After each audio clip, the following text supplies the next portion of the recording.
اللہم من احییتہ منا فاحیہ علی الاسلام ومن توفیتہ منا فتوفہ علی الایمان آمین آمین۔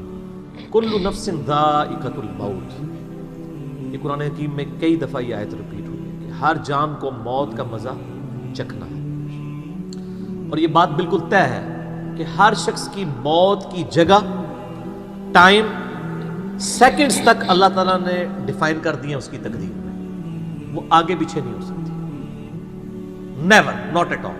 اور یہ جو بخاری مسلم میں آیا نا کہ جو شخص چاہتا ہے کہ اس کی عمر دراز کر دی جائے، اس کے رزق میں فراوانی ہو، وہ اپنے رشتہ داروں کے ساتھ حسن سلوک کرے، تو یہ بھی تقدیر میں لکھا ہوا ہوگا کہ اس کی عمر ہے 60 سال، لیکن یہ اپنے رشتہ داروں کے ساتھ حسن سلوک کرے گا، اللہ تعالیٰ اس کی عمر 70 سال کر دے گا، وہ بھی لکھا ہوگا، وہ 70 ہی ڈیفائن ہوئی ہے، وہ 60 کا 70 بننے کے بعد جو 70 ہے وہ اللہ تعالیٰ نے لکھا ہوا ہے، ٹھیک ہو گیا جی؟ تو یہ اللہ تعالیٰ کے یعنی فیصلے ہیں۔ قرآن حکیم بالکل واضح ہے، سورہ آل عمران میں آتا ہے کہ جب غزوہ احد کے موقع کے اوپر منافقین نے کہا نا کہ ہم نے اپنے بھائیوں کو منع کیا تھا کہ احد کے میدان میں نہ جاؤ ورنہ قتل ہو جاؤ گے، تو اللہ تعالیٰ نے فرمایا اگر ان کی موت کا وقت آ چکا ہوتا یہ خود کھینچے چلے جاتے اپنی مقتل گاہوں کی طرف، یہ اپنے آپ کو روک بھی نہ پاتے۔ پھر سورہ نساء میں آیا کہ تم اپنے آپ کو مضبوط قلعوں میں بھی بند کر لو نا، موت تمہیں وہاں پہ بھی آ کے جائے گی، وہ موت کو آپ ٹال نہیں سکتے، ایک لمحہ نہ آگے ہوگی نہ پیچھے۔ سورہ لقمان کے بالکل اینڈ میں آتا ہے نا کہ 5 علوم اللہ تعالیٰ کے ساتھ خاص ہیں، ان میں ایک ہے کہ کوئی جان نہیں جانتی کہ اس کو کس زمین میں موت آئے گی، ہاں اللہ تعالیٰ وحی کے ذریعے بتا دے، جیسے مسلم شریف میں حدیث ہے نبی صلی اللہ علیہ وآلہ وسلم نے غزوہ بدر سے ایک دن پہلے زمین پہ لکیریں کھینچ دی تھی بدر کے میدان میں، یہاں کل ابو جہل کی لاش ہوگی، یہاں عتبہ کی ہوگی، یہاں امیہ ابن خلف کی ہوگی۔ سر اب آپ عمر سیریز دیکھیں نا، وہاں آپ کو لاشیں پڑی ہوئی نظر بھی ہیں، ٹھیک ہو گیا جی؟ تو یہ آپ صلی اللہ علیہ وآلہ وسلم نے پہلے ڈیفائن کر دی تھی ساری چیزیں، تو یہ اللہ تعالیٰ نے آپ کو وحی کے ذریعے بتایا تھا، اللہ تعالیٰ بتا سکتا ہے اپنے پیغمبر کو، تو واقعی موت کا وقت مقرر ہے، وہ ٹل نہیں سکتا۔ لیکن اس پہ یہ بھی سوال ہوتا ہے کہ اگر کوئی شخص کسی کو قتل کر دے تو پھر اس کا کیا قصور ہے؟ وہ اللہ تعالیٰ کا ایک قانون ہے، اس نے مرنا تو تھا، اس میں کوئی شک نہیں ہے، لیکن دنیا میں اللہ تعالیٰ نے رولز اور ریگولیشن کے ساتھ دنیا کو جوڑا ہوا ہے۔ سورۃ البقرہ میں آیا کہ قصاص میں انسانیت کی زندگی ہے، سورۃ المائدہ میں آیا جس نے ایک جان کو ناحق قتل کیا اس نے پوری انسانیت کو قتل کیا، اور جس نے ایک شخص کی جان بچائی پوری انسانیت کی جان بچائی۔ لہٰذا یہ جو کوئی کسی کو قتل کرے گا تو قرآن میں ہے قصاص کے اندر انسانیت کی زندگی ہے۔ انسانیت 2 چیزوں پہ چل رہی ہے، احترام جان اور احترام مال۔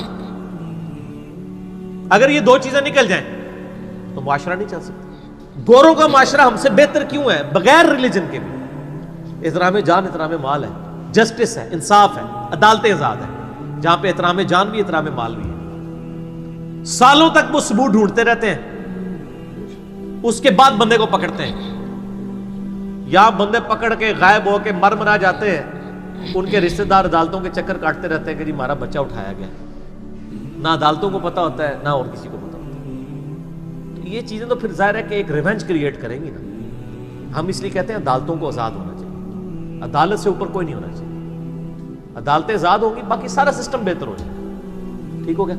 تو یہ یعنی اللہ تعالیٰ نے وقت مقرر کر دیا ہے، وہ آگے پیچھے نہیں ہوگا۔ اور آپ دیکھتے ہیں کتنے لوگ موت کے منہ سے واپس آ جاتے ہیں۔ حضرت خالد بن ولید رضی اللہ تعالیٰ 100 سے زیادہ مار کے لڑے انہوں نے، اور جب موت کا وقت قریب آیا وہ کہتے ہیں میرے جسم کا کوئی ایک حصہ بھی ایسا نہیں جہاں پہ کسی نیزے یا تلوار کا نشان موجود نہ ہو۔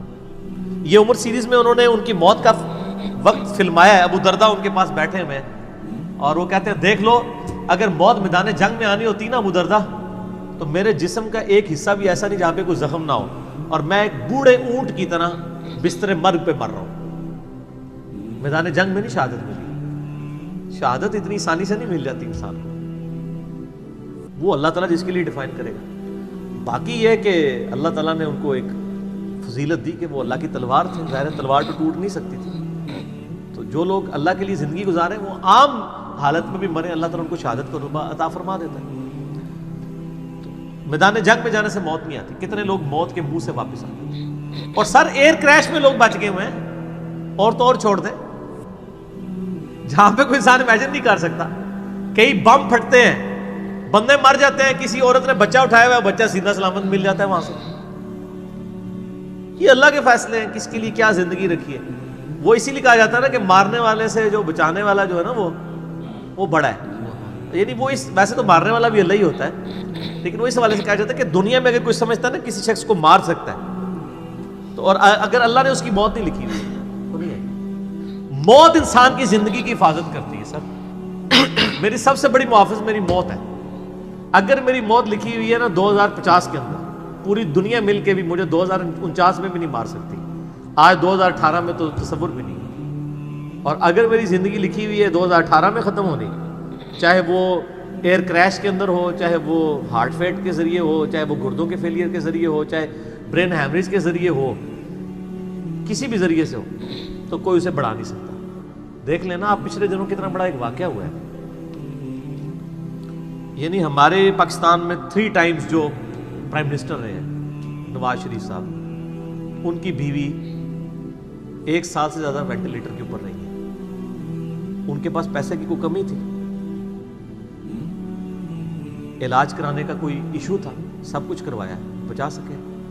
نہیں. غریب آدمی تو کہتا ہے پیسے ہوتے تھے شاید بچ ہی جاتا. سر جن کے پاس پیسے ہیں وہ بچا کے بتاتے ہیں. موت کا وقت لکھا ہوا ہے سر، کوئی نہیں ٹال سکتا. صرف پیغمبر کے بارے میں بخاری مسلم میں آتا ہے، عائشہ کہتی ہیں کہ نبی صلی اللہ علیہ وآلہ وسلم فرمایا تھا کہ اللہ تعالیٰ انسان جو پیغمبر ہوتا ہے نا اس کے اوپر یہ آپشن رکھتا ہے کہ وہ چاہے تو ہمیشہ کے لیے زندہ رہے، چاہے اسے موت آ جائے. پیغمبر کے علاوہ کسی اور کے لیے یہ فضیلت نہیں ہے. اور کہتی ہیں کہ بخاری مسلم دونوں میں نے وفات النبی پہ مسئلہ 163 بھی ریکارڈ کروایا، اس میں نے بتایا تھا کہ عائشہ کہتی ہیں نبی صلی اللہ علیہ وآلہ وسلم اپنے موت کے وقت بار بار اوپر سر مبارک یعنی اٹھاتے تھے اور کہتے تھے اللہم الرفیق الاعلیٰ. تو کہتی ہیں میں نے جان لیا کہ حضور اپنی صحت مند زمانے میں کہا کرتے تھے کہ موت کے وقت نبی کے اوپر پیش کیا جاتا ہے، چاہے تو وہ دنیا میں رہے چاہے اسے موت آ جائے. تو مجھے لگتا ہے کہ نبی علیہ السلام پہ اس وقت آفر وہ پیش کی جا رہی ہے اور آپ کہہ رہے ہیں اللہ مجھے رفیق الاعلیٰ کے ساتھ ملا لے. تو میں نے کہا مجھے اب پتہ چل گیا کہ آپ صلی اللہ علیہ وسلم کو یعنی وفات ہو جائے گی آپ کی. یہ نبی کے لیے خاص ہے اور کسی کو کوئی آپشن نہیں ملتا. وہ بخاری مسلم میں موجود ہے نا حدیث، حضرت موسیٰ علیہ السلام کے پاس حضرت اسرائیل علیہ السلام، اسرائیل کا لفظ تو یعنی تفسیر تبری میں اور یہودیوں کے ہاں ملتا ہے، یہ بنی اہل سنت کے ہاں بھی رناؤنڈ ہے. اصل میں لفظ ہے ملک الموت، دونوں لفظ ٹھیک ہے.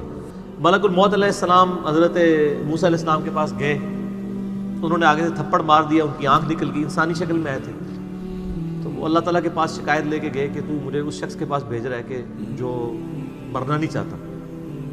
اللہ تعالیٰ نے فرمایا اس کو جا کے کہو کہ تم جو ہے وہ بیل کی پشت کے اوپر ہاتھ رکھو، تمہارے ہاتھ کے نیچے جتنے بال آ جائیں گے نا اتنے سال بھی زندگی تمہاری اور بڑھا دی جائے، سینکڑوں سال. تو حضرت موسیٰ نے کہا اس کے بعد ان کا اس کے بعد موت، کل نفس ذائقۃ الموت، موت تو سب کو آنی ہے، ایک ہی ہے جسے موت نہیں آنی. یا حی یا قیوم برحمتک استغیث، اے خود سے زندہ اور ہر چیز کو تھامنے والے، باقی وہ سب کو موت آنی ہے. تو انہوں نے کہا پھر بعد میں آنی ہے تو ابھی کیوں نہیں؟ موت نہیں کوئی ٹال سکتا سر، ورنہ پیغمبروں کے لیے ٹل جاتی. وہ پیغمبروں کو جو آفر بھی لگائی گئی ہے وہ یہ نہیں ہے کہ ہمیشہ زندہ رہیں گے، نہیں، قیامت ہے، قیامت میں تو سب کو موت آ ہی جانی ہے. ٹھیک ہے، اور پھر ایک وہ وقت بھی ہوگا جب اللہ تعالیٰ پوچھے گا لمن الملک اليوم، تو کوئی جواب دینے والا نہیں ہوگا، سب کو موت آ چکی ہوگی، سارے فرشتے، جنات، انسان، مخلوقات. اللہ خود ہی جواب دے گا للہ الواحد القہار، سورہ المومن میں آتا ہے. آج کے دن اس واحد قہار کی حکومت ہے. پھر اللہ تعالیٰ پوچھے گا کہاں ہے آج وہ جابر حکمران، بڑے بڑے بادشاہ کدھر ہیں؟ تو اللہ کے لیے کوئی مسئلہ ہے کسی کو یعنی پلک جھپکنے میں مسل دینا؟ تو موت اللہ تعالیٰ نے ڈیفائن کی. اور موت کیا، آپ کو جو تکلیفیں پہنچتی ہیں سر وہ بھی ڈیفائنڈ ہے. قرآن میں وَلَنَبْلُوَنَّكُمْ بِشَيْءٍ مِّنَ الْخَوْفِ وَالْجُوعِ وَالنَّقْصِ مِّنَ الْأَمْوَالِ وَالْأَنفُسِ وَالثَّمَرَاتِ، ہم ضرور تمہیں آزمائیں گے تھوڑے سے خوف سے، بھوک سے، جان اور مال میں نقصان سے، پھر چیک کریں گے کون ہے صبر کرنے والا. اور جو صبر کرنے والا ہے اذا اصابتهم مصیبۃ قالوا انا للہ وانا الیہ راجعون. تو پھر ان لوگوں کے ساتھ اللہ تعالیٰ ہوتا ہے جو کہتے ہیں ہم بھی اللہ کی طرف سے آئے تھے، اللہ کی طرف چلے جائیں گے، یہ تکلیف بھی آئی تھی الٹیمیٹلی تو چلی جائے گی نا. ان اللہ مع الصابرین، اللہ تعالیٰ صبر کرنے والوں کے ساتھ ہے. اس حوالے سے ایک آیت قرآن حکیم کی بڑی کریٹیکل ہے، مجھے ضمناً یاد آ گئی، سورہ الحدید کے اندر ہے. بہت کرٹیکل آیت ہے، اور یہ ٹاپک قرآن حکیم میں صرف سورہ الحدید کے اندر ہی ایڈریس ہوا ہے، اور جس طریقے سے یہ شد و مت کے ساتھ بیان ہوا ہے نا، آیت نمبر 22-23، اعوذ باللہ من الشیطان الرجیم، ما اصاب من مصیبت فی الارض، کوئی مصیبت بھی زمین میں نہیں آتی، ولا فی انفسکم، اور نہ تمہاری جانوں میں، یعنی زمین پہ جتنے زلزلے آتے ہیں، طوفان آتے ہیں، سونامی آتے ہیں، قحط پڑتا ہے، یہ جتنے بھی عذاب آتے ہیں یا تکلیف آتی ہیں، اور نہ تمہاری جان میں، یعنی کسی کو کینسر ہوتا ہے، کسی کے گردے فیل ہوتے ہیں، کسی کی آنکھ ضائع جاتی ہے، کسی کے اوپر فالج کا اٹیک ہو جاتا ہے، کسی کو ہارٹ اٹیک ہوتا ہے، اللہ تعالیٰ فرماتا ہے یہ ساری تکلیف چاہے زمین پہ ہیں یا تمہاری جانوں پہ ہیں، الا فی کتاب من قبل ان نبرأها، وہ تو پہلے ہی ہم نے لوح محفوظ پہ لکھی ہوئی ہے، اس سے پہلے کہ ہم ان کو بھیجے، ڈیفائن ہے، ہونا ہے کہ فلاں تاریخ کو اتنے بجے اس کے ساتھ یہ ہوگا، یہ ڈیفائن ہے۔ ان ذالک علی اللہ یسیر، بے شک یہ اللہ کے لیے بہت آسان ہے، ٹینشن نہیں لینی کہ یار یہ کیسے ہو سکتا ہے کہ پہلے ہی پتا ہو، اربوں انسانوں کے ساتھ اربوں واقعات، اور صرف انسان نہیں باقی مخلوقات کے ساتھ، اللہ فرماتا ہے میرے لیے تو آسان ہے، لیکن اس کی ریزن بتائیے کیوں ہے، لِكَيْ لَا تَأْسَوْا عَلَى مَا فَاتَكُمْ، یہ ہم نے اس لیے کیا تاکہ جو تم سے بات، جو نعمت تم سے چھن جائے تم اس کے اوپر افسوس نہ کرو، وَلَا تَفْرَحُوا بِمَا آتَاكُمْ، اور نہ تم شیخی بگاڑو جو تمہیں نعمت ملے اس کے اوپر، اچھائی ملے تو یہ نہ کہو بڑا میرا کمال ہے، وہ تقدیر میں تھی، ملنی تھی، اور اگر کوئی چیز چھن جائے تو افسوس نہ کرو، واللہ لا يحب كل مختال فخور، اللہ تعالیٰ کو شیخی بگاڑنے والے پسند نہیں ہے۔ یہ آیت نمبر 22-23 بتا رہی ہے سورۃ الحدید کی کہ زمین و آسمان پہ جتنی بھی تکلیف انسانوں پر، جنات پر، جانوروں پر آتی ہیں وہ ڈیفائنڈ ہے، اور انہی تکلیف میں سے ایک بڑی تکلیف موت ہے، وہ بھی ڈیفائنڈ ہے، وہ کوئی ٹال نہیں سکتا، کوئی کسی کی موت کو ٹال نہیں سکتا، اور نہ کوئی کسی شخص کو موت دے سکتا ہے۔ آپ دیکھیں لوگوں نے کتنی ایفرٹس کی ہیں، خود ہمارے نبی صلی اللہ علیہ وآلہ وسلم پہ کس قسم کی ایفرٹس کی گئی ہیں، اللہ تعالیٰ نے آپ کو کس طریقے سے مکے سے نکال کے مدینے تک پہنچا دیا، اور وہ بخاری مسلم میں بڑی مشہور حدیث ہے، آپ تو صرف درخت کے نیچے آرام کر رہے تھے، تلوار سائیڈ پہ لٹکائی ہوئی تھی، ایک عرابی آیا دشمن، اس نے موقع غنیمت جانا کہ آپ سوئے ہوئے ہیں، اس نے تلوار اٹھائی اور نبی صلی اللہ علیہ وسلم کے یہاں پہ رکھ دی اور کہا محمد آج تجھے میرے ہاتھوں سے کون بچائے گا؟ تو نبی صلی اللہ علیہ وسلم نے کوئی کانفیڈنس لوز نہیں کیا، ان کو پتا تھا والذی ارسل رسولہ بالہدی ودین الحق لیظہرہ علی الدین کلہ، اللہ نے اپنے نبی کے پیچھے اللہ ہے، ان کا اللہ بچائے گا، اللہ جب سنا اس کے ہاتھ کانپنے شروع ہو گئے، اس کے ہاتھ سے تلوار ہی گر گئی، نبی علیہ السلام نے وہ تلوار اٹھائی اور کہا اب تجھے میرے ہاتھوں سے کون بچائے گا؟ یہ بخاری مسلم دونوں میں یہ واقعہ، اس نے کہا آپ تو معاف فرمانے والے ہیں، درگزر فرمانے والے ہیں، تو یعنی آپ کے وہ حسن اخلاق سے پھر متاثر ہوا، مسلمان ہو گیا۔ مسئلہ یہ ہے کہ یہ کانفیڈنس آپ کو ہونا چاہیے۔ بخاری مسلم میں حدیث ہے کہ غزوہ حنین کے موقع پر کچھ صحابہ کی زبان سے نکل گیا کہ بدر میں تو 313 تھے، غالب آ گئے تھے، آج تو ہم 12,000 ہیں، کافر تو بڑے تھوڑے ہیں، اور یہ ذکر سورۃ الانفال میں آیا غزوہ حنین کا، یہ فتح مکہ کے بعد بھی ہوئی تھی یہ جنگ، مشرکین عرب سے آخری جنگ قبیلہ حوازن کے خلاف۔ اللہ کا ماتا جب تم نے یہ جملہ بولا نا پھر تمہیں بھاگنے کی جگہ نہیں ملتی تھی، حوازن کے لوگوں نے جب تیر چلائے تو 12,000 میں سے صرف 80 بندے نبی علیہ السلام کے ساتھ رہ گئے، باقی سب بھاگ گئے۔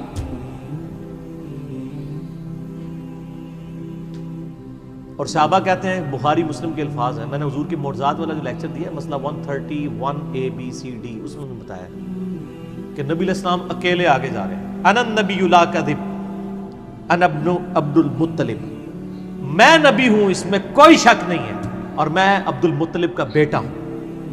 یہ رڈز پڑھتے ہوئے آپ صلی اللہ علیہ وسلم اکیلے آگے جا رہے ہیں، اور آپ صلی اللہ علیہ وسلم نے زمین سے یوں مٹھی بھری کنکریوں کی اور یوں کافروں کی طرف، اور فرمایا چہرے مسخ ہو جائیں، آنکھیں اندھی ہو جائیں، اور سب کی ہو گئی، مسلمانوں کو فتح ہو گئی، اور اسی کا ذکر ہے وما رمیت اذ رمیت ولکن اللہ رمی، اے نبی جو آپ نے کنکریاں پھینکی تھی وہ آپ نے نہیں پھینکی تھی، وہ اللہ نے پھینکی تھی، یعنی اللہ کا پیچھے ڈیوائن ڈیسیژن تھا۔ تو کافروں کے خلاف فتح ہو گئی مسلم، یعنی نبی علیہ السلام کا کانفیڈنس لیول یہ تھا کہ اکیلے جا رہے ہیں، یہ نہیں دیکھ رہے کہ ہزاروں لوگ میرا ساتھ چھوڑ گئے ہیں، اکیلے فرنٹ سے لیڈ کر رہے ہیں. تو جن لوگوں کو یعنی اللہ پر یقین ہوتا ہے نا ان کی یہی حالت ہوتی ہے، اور یہی صحابہ کرام کا یعنی یقین کامل تھا. اس لیے آپ دیکھیں نا، آپ عمر سیریز میں دیکھیں گے حضرت خالد ابن ولید جنگ یمامہ میں جب مسلمانوں کو شکست ہونے لگتی ہے اکیلے آگے جاتے ہیں. جنگ یرموک میں بھی ایسے ہی کرتے ہیں. تو جن کو اعتماد ہوتا ہے نا وہ پھر فرنٹ سے لیڈ کرتے ہیں کہ موت ٹال نہیں سکتی. موت کیا تکلیف بھی جو آپ کو پہنچنی ہے، اور سر اسی کے ساتھ آپ زندگی گزار سکتے ہیں. اس کے بغیر آپ زندگی نہیں گزار سکتے، کڑ کڑ کے مر جائیں گے. آپ کس چیز کو کیٹر فور کر سکتے ہیں؟ ہم یقین کریں صبح سکول بچوں کو بھیجتے ہیں تو دعائیں پڑھتے رہتے ہیں. کیا ہو سکتا ہے؟ ایکسیڈنٹ ہو سکتا ہے، وہاں پہ بچہ جھولے سے گر سکتا ہے، کسی کی ہڈی ٹوٹ سکتی ہے، کان پٹی پہ لگ جائے ڈیتھ ہو سکتی ہے. یار اتنی چیزوں کو کون کاؤنٹر فار کر سکتا ہے؟ اللہ. تو اللہ پہ توکل کریں، اور جب تکلیف آ جائے انا للہ و انا الیہ راجعون. صحیح مسلم میں حدیث ہے، نبی صلی اللہ علیہ وآلہ وسلم نے فرمایا جو شخص تکلیف کے وقت فوراً پڑھ لے انا للہ و انا الیہ راجعون اللہم اجرنی فی مصیبتی واخلف لی خیرا منہا، اللہ تعالیٰ اس کو اس کا بہتر نعم البدل عطا فرماتا ہے. میرے یوٹیوب پہ کلپ بھی ہے اس دعا کے اوپر، مصیبت اور پریشانی کے حوالے سے یعنی بہتری کے لیے دعا، یہ کر کے لکھیں تو آپ کو کھل جائے گا. یہ آپ کو مشکات میں کتاب الجنائز چیپٹر میں پہلی جلد میں دعا مل جائے گی صحیح مسلم کے حوالے سے. ام سلمہ کہتی ہیں کہ جب میرا خامن فوت ہوا تو میں نے یہ فوراً دعا پڑھ لی، انا للہ و انا الیہ راجعون. ہم بھی اللہ کی طرف سے ہیں، اس کی طرف لوٹ کے جانے والے ہیں. اللہم اجرنی فی مصیبتی، اے اللہ مجھے اس مصیبت میں بہتر اجر عطا فرما، واخلف لی خیرا منہا، اور مجھے اس سے بہتر بدلہ عطا فرما. کہتی میں دل میں سوچ رہی تھی کہ اس سے بہتر مجھے خامد کیسے مل سکتا ہے؟ ابو سلمہ سے بہتر تو انسان حضور کے صحابہ میں بھی کوئی نہیں ہے. عدت گزاری تو نبی علیہ السلام نے رشتے کا پیغام بھیج دیا، ام المومنین بن گئی. اور ہماری وہ ماں ہے جو سب سے آخر میں فوت ہوئی ہیں، واقعہ کربلا کے بھی بعد فوت ہوئی ہیں، ام سلمہ. واقعہ کربلا ان کی زندگی میں ہوا ہے، ام سلمہ رضی اللہ تعالی عنہا. تو یہ دعا یاد کریں، انا للہ و انا الیہ راجعون. اتنا حصہ تو قرآن میں ہے، باقی صحیح مسلم میں اللہم اجرنی، اللہم اجرنی، یہ جھٹکے سے پڑھنا ہے. اللہم اجرنی فی مصیبتی واخلف لی خیرا منہا. تو باقی ہم تو دعائیں کر سکتے ہیں، باقی صبح شام کے اذکار ہیں، اللہ کی طرف رجوع لائیں. وہ اتنی چیزوں کی حفاظت کرنے والا ہے. باقی سب سے بڑی تو حفاظت یہ ہے جو سورہ غافر میں سورہ المومن میں آیا کہ اصل میں کامیاب وہ ہوا جو دوزخ کی آگ سے بچا لیا گیا. سر دنیا میں آپ کو کوئی کتنا عذاب دے لے گا، الٹیمیٹلی تو موت آ کے آپ کو آزاد کر دے گی. جب فرعون کے دربار میں وہ جو جادوگروں نے کلمہ پڑھ لیا تھا تو اس نے کہا تم نے میری اجازت کے بغیر پڑھ لیا، میں تمہیں تمہارے مخالف سمت کے ہاتھ پاؤں کٹوا کے تمہیں سولی پہ چڑھا دوں گا. تو انہوں نے کیا کہا تھا؟ انہوں نے کہا تو جو کچھ دے گا دنیا کی زندگی میں عذاب دے سکتا ہے نا، کوئی شخص کسی کے مرنے کے بعد تو اسے عذاب نہیں دے سکتا نا. وہ لاش تو وہ لاش ہی پڑی ہے نا، اصل چیز تو روح تھی نا. تو تیرا اختیار تو دنیا کی زندگی تک ہے. تو یہ کانفیڈنس لیول ہونا چاہیے کہ کوئی کسی شخص کو کتنی تکلیف دے لے گا، موت تو پھر بہرحال تکلیف سے آزادی کا ذریعہ بن جائے گی. اگر پھر اللہ کی مرضی کی زندگی گزاری ہے تو آزادی کا ذریعہ ہے. ورنہ اب تو کہتے ہیں کہ مر جائیں گے، مر کے بھی نہ چین پائے تو کدھر جائیں گے. تو سر یہ لوگ تو کہہ دیتے ہیں نا مر گئی تو جان چھٹی، نہ، مرنے تو بعد جان پھڑی گئی. چھٹی اس کی جس نے دنیا اللہ کی مرضی کی گزاری، جس نے دنیا اپنی مرضی کی گزاری تو اس کی جان تو پھر مرنے کے بعد اور پھنس گئی. ٹھیک ہو گیا جی. تو موت کا وقت مقرر ہے، کوئی نہیں ٹال سکتا.